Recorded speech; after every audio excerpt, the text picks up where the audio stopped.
2021ला महापूर आला. हम्म.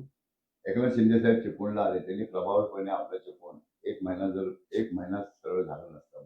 महारोग आला असता. रोगराई पसरली असती. तो त्यांनी 8 दिवसात आटोक्यात आणला. त्यांची काम करण्याची पद्धत, त्यांनी सगळं ठाणा नगरपालिका संपूर्ण टीम, संपूर्ण मशिनरी चिपळूणमध्ये आणून मला ते 8 दिवसात साफ करून दिलं. पण मी कधीही त्यांच्या जवळ गेलो नाही. मला त्यांची काम करण्याची पद्धत आवडली. मी त्यांच्यावर प्रभावित झालो.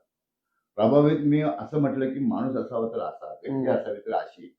आपण कसं आहे, जो माणूस चांगलं करतोय त्यालाच आपण प्राधान्य देतो. म्हणून मी त्यांच्यावर प्रभावित होऊन मी त्यांच्या पक्षामध्ये प्रवेश केला. प्रवेश करताना थोडे मार्ग चुकीचे ठरले.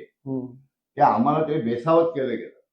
आम्हाला जे मध्यस्थी होते संपर्क साधणारे, त्यांनी आम्हाला भाईंकडे घेऊन गेले. कारण त्यांचे भाईंकडे आमदार साहेबांकडे संबंध होते. आम्ही त्यांच्याकडे गेलो. परत आम्हाला योगेश दादांनी मीटिंग करून दिली. परत माझ्या पर्सनली 2 मीटिंग झाल्या. त्या मीटिंगमध्ये ठरवण्यात आलं, सांगण्यात आलं, की तुम्ही नगराध्यक्षाचे उमेदवार. मला त्यांनी बोलले तुम्हाला काय काय पाहिजे. म्हटलं मला 2.5 किलोमीटरची नदी बांधून पाहिजे. कॅनल टाईप पाहिजे. जसे धरणाची नदी बांधतात, धरणाचे कॅनल बांधतात तुम्ही, तशी बांधून द्या. मला 15 फूट खोली पाहिजे. ती पण आरसीसी पाहिजे. का तर चिपळूणमध्ये परत पाणी येणार नाही ह्याची दक्षता घ्या. त्यामध्ये तुम्ही पण होते. तुम्ही पण किती संघर्ष केलाय सगळ्यांनी, आपल्या चिपळूणच्या जनतेने पण केलाय, व्यापारी संघटनेने पण केलाय. तुम्ही पण त्यात होते. बापूसाहेब काणे पण होते. हे सांगायची गरज नाही.